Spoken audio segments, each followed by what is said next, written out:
Hello বন্ধুরা, তোমরা সবাই কেমন আছো? আমি খুব ভালো আছি।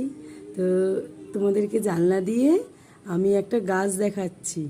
তো বলো তো এটা গাছে কি ফল হয়ে রয়েছে? তোমরা কিন্তু সবাই খাও এটা, আমিও খুব ভালোবাসি। তো তোমরা আমাকে কমেন্ট করে জানাও গাছে কোন ফল ঝুলছে।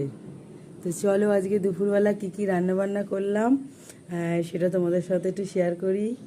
তো অনেক দিন পরেই রান্নাটা করছি আর কি, 1 মাস পর। এই দেখো,